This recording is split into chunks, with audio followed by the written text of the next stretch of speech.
নবম শ্রেণীর সুপ্রিয় শিক্ষার্থী বন্ধুরা, এমএস টিচিং পয়েন্টের পক্ষ থেকে তোমাদের সবাইকে অসংখ্য শুভেচ্ছা ও অভিনন্দন। তো তোমাদের কিন্তু আগামী 15/7/2024 তারিখে তোমাদের ইসলামী শিক্ষা পরীক্ষা অনুষ্ঠিত হবে, ষান্মাসিক সামষ্টিক মূল্যায়ন 2024। তো তোমরা কিন্তু অনেকেই এখন আগে থেকেই প্রশ্ন খোঁজাখুঁজি শুরু করেছো। তো তাদের উদ্দেশ্যে বলতে চাই, তোমরা শুধু শুধু তোমাদের সময় নষ্ট করবে না।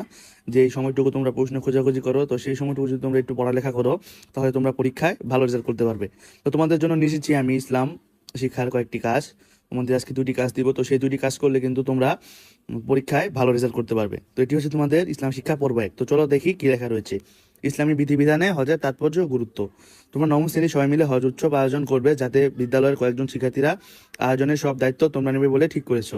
তোমরা শিক্ষকবৃন্দের সাথে একটি মিটিং করে আয়োজনে কি কি বিষয়ে প্রস্তুতি নিতে হবে সে বিষয়ে একটি পরিকল্পনা তৈরি করবে। তোমার উপরে দায়িত্ব পড়েছে হজ পালনের দিনে করণীয় কার্যক্রম আয়োজন। এছাড়াও সার্বিক দেখাশোনার দায়িত্ব পড়েছে তোমার কিছু সহপাঠীদের উপর। তোমরা পুরো আয়োজনের নাম দিবে হজ উৎসব, পরিস্থিতি অনুযায়ী কিছু কাজ করতে হবে। তো এটি বলতে পারো তোমাদের একটি নির্দেশনা। তারপর দেখো তোমাদের কাজে একে কি বলা হয়েছে।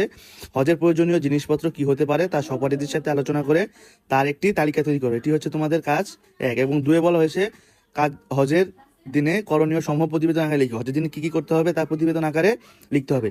তো চলো আমরা কথা না বাড়িয়ে আমরা দেখে আসছি আমাদের প্রথমে কাজ 1-এর সমাধান। ঠিক আছে, তো দেখো কাজ 1-এর সমাধানে বলা হয়েছে যে হজের প্রয়োজনীয় জিনিসপত্র কি কি হতে পারে তার সহপাঠীদের সাথে আলোচনা করে একটি তালিকা তৈরি করা হলো। হজের প্রয়োজনীয় জিনিসপত্র কি কি হতে পারে তার একটি তালিকা তৈরি করবো আমরা এখন। দেখো, গলার সাইড ব্যাগ, ইহরাম বাঁধার বেল্ট, চাদর, এরপর রয়েছে 2টি গামছা, একটি তোয়ালে, 2টি লুঙ্গি, ঠিক আছে, 2টি টুপি, 2 সেট পাজামা, পাঞ্জাবি। এগুলো কিন্তু তোমাদের হজের মানে আমরা হজে গেলে এগুলো কিন্তু আমাদের প্রয়োজনীয় জিনিসপত্র।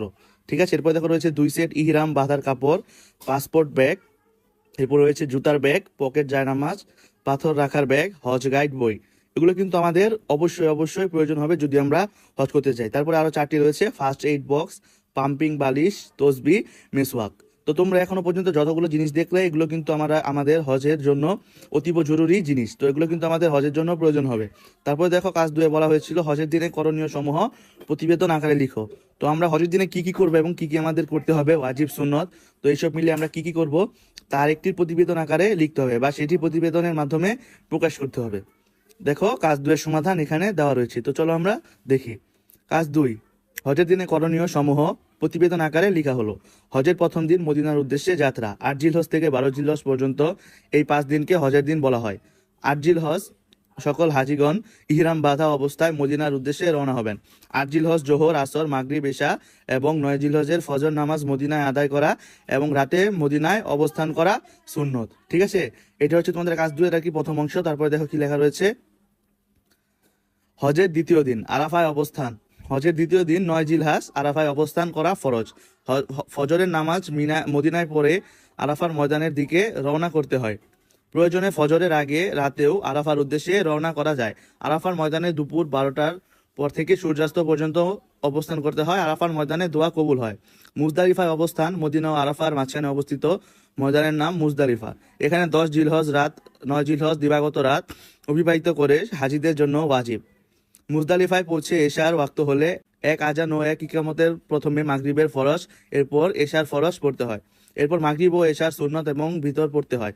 মাগরিব ও এশার সালাত আদায়ের পর সুবে সাদিক পর্যন্ত মুজদালিফায় অবস্থান করা সুন্নত বা মুআক্কাদা। এখানে সুবে সাদিক থেকে সূর্যোদয়ের পর্যন্ত অবস্থান করা ওয়াজিব।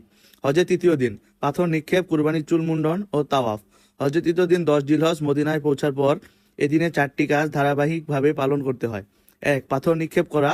এই দিনের প্রথম কাজ হলো জামারায় আকাবায় গিয়ে 7টি পাথর নিক্ষেপ করা। 2, কুরবানি করা। এই দিনের দ্বিতীয় কাজ হলো হজের শুকরিয়া স্বরূপ কুরবানি আদায় করা। ঠিক আছে, এরপর রয়েছে 3, চুল মুন্ডন বা কর্তন করা। এই দিনের তৃতীয় কাজ হলো হলক বা কসর করা, অর্থাৎ চুল মুন্ডন করা। এরপর 4 রয়েছে তাওয়াফ জিয়ারত। এই দিনের চতুর্থ কাজ হলো তাওয়াফে জিয়ারত ফরজ।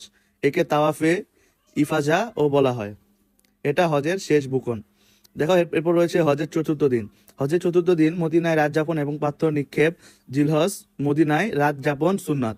3, জামারায় পাথর মারা ওয়াজিব। দুপুরের পর প্রথমে জামারায় সুগরা, অতঃপর জামারায় উস্তা, সর্বশেষ জামারায় আকাবায় 7টি করে মোট 21টি পাথর মারতে হয়। হজের পঞ্চম দিন মদিনায় রাত যাপন এবং পাথর নিক্ষেপ। 12 জিলহজের আগের দিনের মতো মদিনায় যাপন সুন্নত। মদিনায় 3 জামারা পাথর নিক্ষেপ করা ওয়াজিব। বিদায় তাওয়াফ। পবিত্র মক্কা থেকে বিদায়ের আগে বিদায় তাওয়াফ ওয়াজিব। প্রত্যেক হাজি সাহেবের উচিত মাকামে ইব্রাহিমে 2 রাকাত নামাজ পড়ে মুলতাজাম কাবার দারজা ও হাতিমে দোয়া করা। তো এই হচ্ছে তোমাদের যে নমুনা প্রশ্ন এবং উত্তর, 2টি কাজ এবং কাজের সমাধান। এটি হচ্ছে তোমাদের পর্ব 1 এবং পর্ব 2 পেতে চাইলে আমাদের চ্যানেলটি সাবস্ক্রাইব করে আমাদের পাশে থাকো। ধন্যবাদ।